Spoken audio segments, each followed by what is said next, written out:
Do you remember what is the last action you did last night before falling asleep? Do you remember what is the first thing you did this morning when you woke up? For me, it was checking my phone. The last thing I did last night was setting my alarm, and this morning was turning it off because, of course, I wanted to make sure I arrived on time. But, of course, that was very useful, right, to have an alarm on our phone. But I realized that my phone is both the first and the last thing I interact with on a daily basis. And I'm sure I'm not the only one in this room. Now, whether we want it or not, whether we like it or not, technology is everywhere, and it's evolving very fast. It is probably closer than many of our friends and families. It is with us at work, when we go to the pub, when we go to a gig, even sometimes in the most intimate and meaningful moments. And in a way, it witnesses the full spectrum of human emotions. It offers a listening ear when we're down. It offers connection when we feel lonely. And even it offers us information when we want to satisfy our thirst for knowledge. A small device, if you think about it, our smartphone, but so powerful. It has become so pervasive in our work, life, and society at large that we can possibly define it as the greatest symbol of the technological revolution we currently live in. And this revolution is changing not only what we do and how we do it, but it's changing fundamentally who we are as a human species. And that's why I think it's important to also think about what is the impact of new digital technologies on our well-being, especially for social entrepreneurs, social innovators, changemakers who very often make use of digital technologies to spread awareness of their work and even amplify the positive impact on society. Now, if we think about people in general, there is a research by the Pew Research Science that says that 47% of people think that technology has actually more of a positive impact than a negative one on people's well-being. But about 32% think that it will do more damage than good. Because of this result, I think it's important we do engage in a conversation about the impact of new digital technologies on well-being. And that's why I'm here today. But what is digital well-being? Now, I'm the co-founder of Recipes for Wellbeing, so please allow me to use a food metaphor, because we're all foodies in our organization. So we like to talk about digital well-being as creating and consuming a healthy, balanced, and very digital diet. So where new technologies are feeding our minds, our bodies, our hearts, and our souls with all the nutrients that we need. So you know that to have a varied diet, we need proteins, carbs, sugar, vitamins, minerals, and so on and so forth. But when it comes to digital technologies, very often we consume a lot of what we can call digital junk food, which is poor in nutrients. It only gives instant gratification, and it creates endless cravings. So perhaps we need to readjust our digital diet so we can consume maybe more fruits and veg and less fat and sugar, so we can actually have really healthy diets that nourish ourselves, and also we can savor really good digital food. Now, of course, digital well-being starts with ourselves but doesn't stop there. And that's because well-being is relational. So well-being is about me, so how I relate to myself, but also it's about how I connect to other people and how I engage with the wider world. So because of this, if you think about, again, the food metaphor, we also want to create, cook, and share meaningful meals with other people. So we'll also be talking about not just digital well-being from a personal perspective, but also a social and an environmental perspective. At the same time, it is an individual choice, so each body is unique, which means that each body needs a different diet. So it's important that you think about it. There's no one-size-fits-all digital diet. So each of us must evaluate our own relationship with tech, so to assess, to map our diet, and think about it. Does this diet serve me well? Am I benefiting from it? Or perhaps are there some changes I want to make to improve, maybe have more fruits and vegetables and less fat and sugar? So food metaphor aside, we can talk about digital well-being as getting the most of technology without the unwanted distractions. It is about leading a healthy digital life that enhances our well-being and also can allow us to achieve our goals and fulfill our life purpose. Now, when thinking about technology, most people think about kind of dystopia, very negative impact on people's well-being. So I think it's fair to also talk about the positive impact that new technologies can have on our well-being. And I'll mention just a couple of quick examples from the workplace, which I hope you can resonate with. Think about, for example, collaborative applications such as Trello and Slack. They allow project management and also teamwork by bringing down hierarchical structures and involving everyone in the conversation. So that's a good use of technology, for example. Or you can think about online communication tools such as, I'm sure you use it, Appear, Zoom, Skype, which allow teams that usually are spread across the world, across different time zones, to actually come closer together and to work more meaningfully. And if you think about it, if you harness this correctly, you could also bridge the gender gap at work because it allows for more flexible work hours. Also, you can think about project management platforms such as Asana and Basecamp, which, again, they encourage transparency within a team and allow project managers to know what a team is doing and also provide praise, and which boosts people's well-being and performance. So these are some of the positive sides, which I'm sure you have experienced in your work. But also we see how sometimes a digitally, technologically infused life can create some downsides for people and for their well-being.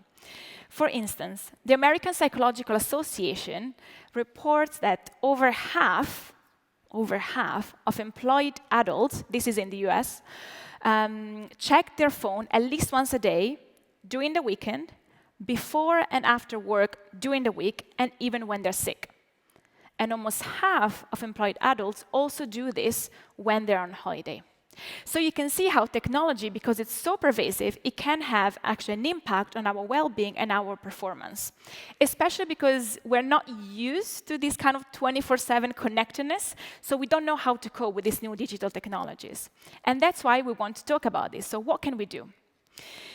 What is the first step we can take? And we're going to take a couple of baby steps that hopefully will be helpful for you. The first step we can take to actually empower ourselves and improve our relationship with tech is to become aware of our digital diet. What is the digital food I consume? Now, a 2015 Gallup report says that nearly half of smartphone users cannot envision their life without it. You all have like a pink and green card, so I'm going to ask you to do a self-assessment for a second. Could you live, honestly, could you live without your smartphone? Yes is green, and the pink, red is no. Okay, actually, look around, just look around for a moment. It's a mixed bag, I would say half and half. So it's really good that many of you say, like, yeah, I could totally live without it. I definitely could not, because as a facilitator and trainer, I've left London and I live in rural Italy. So without these digital technologies, I couldn't do most of the work that I do. So I definitely would be one of the red cards. But also, remember that we actually underestimate our iPhone or smartphone usage by half. So we tend to be very optimistic. Of course, I could do this. And actually, it's a little bit tricky when you go down to the practicalities. But I want to share 4 simple questions that can help you become aware of your own digital habits so you can really map your diet. And these questions are offered by Victoria Gray, the founder of Living Less Distracted. The first question is, when are you online? So as I started, is the phone literally the first thing you say good morning to and the last thing you say good night to? Also, think about when do you connect online? What are you doing? For example, do you connect online when you are cooking, when you're eating, maybe when you're working, or perhaps more dangerously, when you're driving? The second question is, how much do you consume online? So this is about the time that you spend online. So sometimes people like to have 3 square meals a day, and that's it, and they stick to that. Other people are constant snackers, so they're always like eating all the time. So are you one of those constant snackers, or for technology, constant checker? Think about the times when maybe you're bored, or you're waiting for someone or something to happen, or maybe just before going to bed. Do you find yourself endlessly scrolling down your news feed? And after hours, you realize, I don't even know. And 2 hours maybe have passed. So really think about that. Once you do that, the third question is, now, what do you consume online that's beneficial? So think about all the digital tools and technologies that you use that you think actually are contributing to your well-being. So perhaps you may be using an app to track the quality of your sleep, or when you go exercising, so you know how your level of fitness is getting on, or maybe to meditate as well. That's what I do, and that's very helpful. So this is like eating fruits and veg. And also think about maybe what you consume online that's not beneficial to your well-being. So these are kind of the unhealthy fats and sugars, especially if consumed in large quantities. And it's important that we do this self-assessment. So this is very helpful. It's very basic. But one invitation is, whatever you discover from answering these questions is to practice self-compassion. Self-compassion expert Kristen Neff describes self-compassion as an island of calm, a refuge in the stormy seas of endless positive and negative judgment. And the reason I'm mentioning self-compassion is because once we become aware, once we do this exercise and we take more than just a few seconds now, we may realize, oh, wow, I didn't realize I spent so much time online. I didn't realize I was eating so much digital junk food, and we can feel bad about ourselves, and we want to try and change everything all of a sudden, and then we get cravings, and there's relapses. So cultivating self-compassion actually builds the emotional resilience that we need to boost our well-being and improve our digital diets. So these are 4 simple questions. But also, once we become aware, we want to make some changes, and that's what I've been doing for the past, few years. So I also want to share a few tips that can help you, and especially if these are 4 tips I will share when you interact with other people. Because if you remember, I talked about that well-being is relational. It's not just about myself, but it's also about how I connect to others. So I also want to offer 4 tips about how you can engage with the people in a more meaningful way, especially when digital technologies are involved.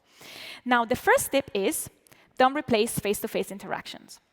Of course, you can talk to your friends online. Of course, you can text message them. However, you should not replace face-to-face interaction just with online one. And that's because we're a highly social species. We're not separate from the rest of nature. We're highly interconnected to and interdependent from the rest of the world around us. So we need face-to-face interaction for our relationships to deepen, for trust to be built, to empathize with one another, and for relationships to thrive. Now, there is a typo in this, sorry, but don't use your phone when with others. Now, this may seem obvious, but for many people it's not. Very often we go to a restaurant, to a pub, and we see groups of friends, and they're together, but they're not really together. They're all on their phones, sometimes even chatting to each other, even though they're sitting next to each other. Now, there is research that shows that even the presence of a phone, let alone using it, but even the presence of a phone reduces the level of closeness, of empathy, of connection that you feel with the other person. Just the presence, let alone using it. And of course, when we use it, what we're doing is that we're removing ourselves, so we're not present with the person, and that's not a good way to interact. So the suggestion is keep the phone in the pocket. The third is keep socializing with strangers. Now, we think that we flourish and we thrive only when we interact with friends and family. Actually, research shows that our well-being increases even with strangers. So perhaps next time you're out, if you're not from Stuttgart, instead of asking for directions, instead of asking for directions to your phone, ask a person. Or when you pop into a store, you can actually just greet them and ask them about their day. And here I have a story which really hit home for me. So I was living in London, and it was a Saturday evening, 7 p.m., and I popped into a store. And this is like a big store, and it's the end of Saturday, so it's a big shopping day. And I purchased something, don't remember what it was. I went to the till, and I said hello to the cashier and asked her about their day. This person looks up to me and almost burst into tears. And this person told me, "Can you believe you're the first person who talked to me in the entire day?" And I'm like, this is 7 p.m., you're in a job where you're interacting with people, literally, supposedly interacting with so many people, and no one has said hello, no one has acknowledged you as a human being. So just do this. When you pop into a store, ask the person, say hello, how are you, how was the day? Most often, people will be nice. Sometimes you will get weird looks like, why are you asking, what do you want from me? But more often than not, people will be really pleased. And this is a tiny step that actually creates that connection, which so often we crave. And last, if you connect online, be active. Now, most of us, when we connect online, we're kind of passive users. We're just receiving, and this actually decreases our well-being. So my suggestion is, if you are online, be active, produce valuable content in a way that is meaningful to you and can boost your well-being.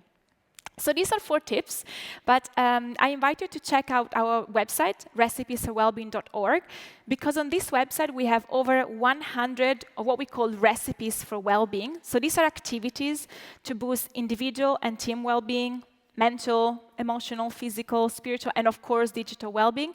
They're freely accessible, and they're like a cookbook. You know, when you open a cookbook and it tells you, for this meal, you need these ingredients, this is the process, that's exactly the same. And you can, hopefully, this way, boost your well-being in an easier way. Also, if you want, at 11, I'm giving a workshop on digital well-being. So if you really want to dive deeper into this topic and also get a bit like hands-on, we'll be practicing it outside in the Wellbeing Pavilion. If not, I hope that these few tips and tools will help you to get started on mapping your digital diet. Think about, what food you may want to add to your diet and which food you may want to kind of leave out in a way that you can actually have a healthy digital life, which enhances your well-being, both at work and in life. Thank you.